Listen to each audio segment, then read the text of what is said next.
Hi, this is Francis Wade over here at Two Time Labs, and welcome to another in the series of different topics exploring aspects of time management 2.0.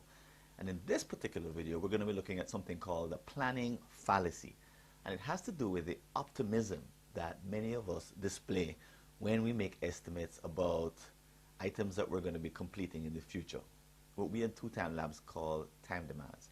So we human beings are really bad at predicting and estimating time demands. So for example, if you were to ask me, how long does it take you, will it take you tomorrow to drive to work? My ready answer will be not the average time it takes. I won't account for the traffic or the weather or any disruptions. I won't account for leaving late and therefore getting into the worst part of the traffic. What I'll give you is my best estimate.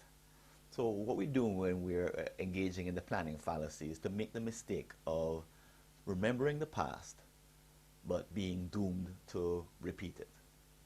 So we remember, but it's as if when we're making the projection or the promise, we assume the very best case. So there's some research that's been done. One very famous research that was done on students who were doing an honors thesis. And they asked these students, what's your best estimate? In other words, what's the sort of the most ideal sort of predictable time it would take you to complete this particular piece of research? And the average that it said was 34 days. And I said, okay, that's what it is, but what's your pessimistic estimate? And they said, well, okay, 48 days. Well, as you probably imagine, the actual number turned out to be greater. It was 56 days, demonstrating that when we make estimates, we often assume the best. And here's why that happens. When we look to the past, we tend to underestimate the errors that we made, the miscues and the mishaps that happen. We tend to think of them as either one-offs, sort of unusual, that won't happen again.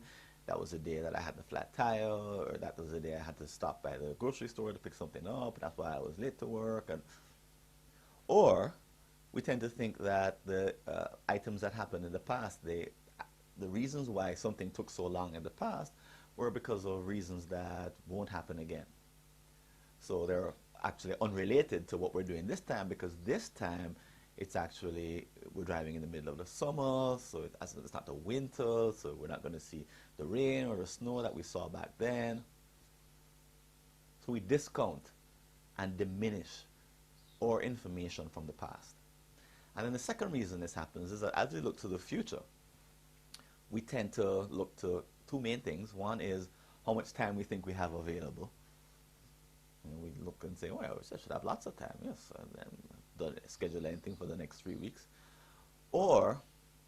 And we take the importance of the item that is we're thinking of committed to and saying, oh, I'll make that a priority. We don't actually look at the other things that we also think are a priority. We just are present to, in that moment, how important it is to get that item done. So if our boss tells us, can you get this important report done by next week Thursday? We say, yeah, it's important. Have to make it a priority, number one. And we use that kind of language to justify why, yes, of course, next week Thursday is a decent estimate. And in our work, what we've noticed in the hundreds of people that have done our programs is a big difference between what we call green belts and white belts.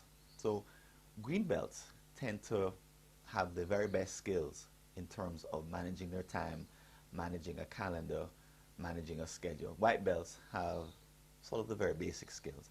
And let me tell you about white belts for just a minute. So white belts use a lot of memory in creating and estimating and planning their time. Some may not have any calendar at all. They may absolutely do everything based on their own idea in their head of what they've committed to and what needs to be done in the future. They may have, a white belt may have a very rudimentary calendar that only covers appointments with other people. But everything else, other than appointments with other people, for a white belt, is all up here, is all in their memory. A green belt, on the other hand, has a full calendar For them, their calendar is their control center.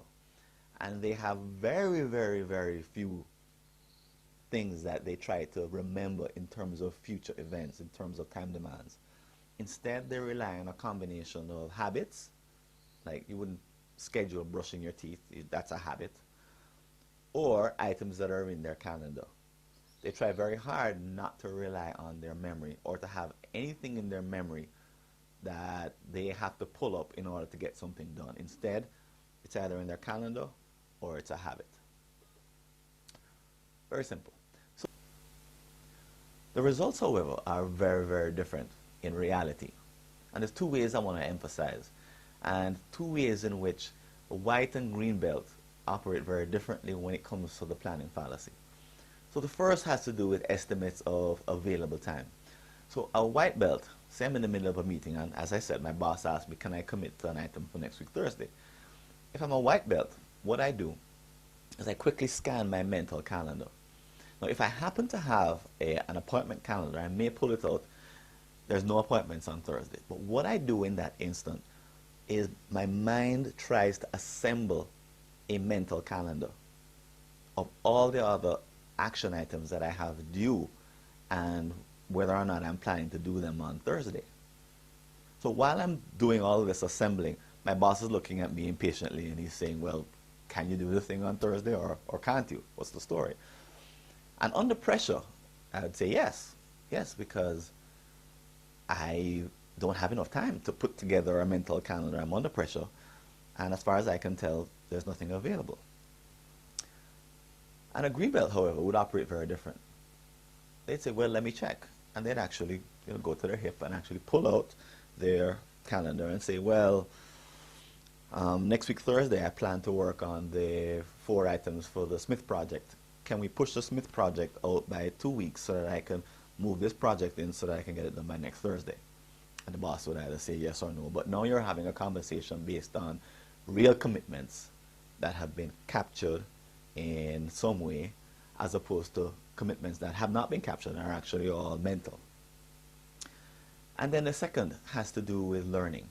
So a white belt is basically making commitments and making promises based on everything that's sort of in their head. So when they make a mistake and have a crazy day where they try to do too much and the day was a complete failure, all they have to go back to look at is how they felt about it, what they thought they wanted to accomplish but didn't quite actually write down. But in other words, it's very tough to learn because there's very little data. A green belt, on the other hand, can actually pull out their schedule, look at it and say, okay, what happened last Thursday? Why didn't I get the job done? And they can see that I should have only scheduled 4 items. This second item took 3 times as long as it did, as I thought it would, which means the next time I do it, I'm going to have to schedule it differently. I also didn't schedule any time for interruptions, which I should have done. And from now on, I'm going to put in an hour each day of unscheduled time so that when interruptions come, I have a way of recovering. See, the difference is the green belt is actually learning from a written, captured schedule as opposed to just their feelings and thoughts that happen to be in their memory. 2 very different ways of learning. So as you can imagine, the white belt learns little from their mistakes. Green belt learns a lot. So when it comes to the planning fallacy, a white belt often falls into that problem of underestimating time, not using data or knowledge from the past, looking to the future thinking they have lots of time, and unfortunately, because there's no written calendar or captured calendar to work with, white belts often spin their wheels and keep repeating the same problem over and over again, whereas green belts are able to enter a virtuous cycle and escape the planning fallacy if and when they ever fall into it. So there's more information that we have on the planning fallacy. It's available right on the next screen at the end of this video. We have a podcast and also a few blog posts that are coming up on this particular topic. So this is Francis Wade signing out from 2 Time Labs. Take care. Enjoy. See you next time.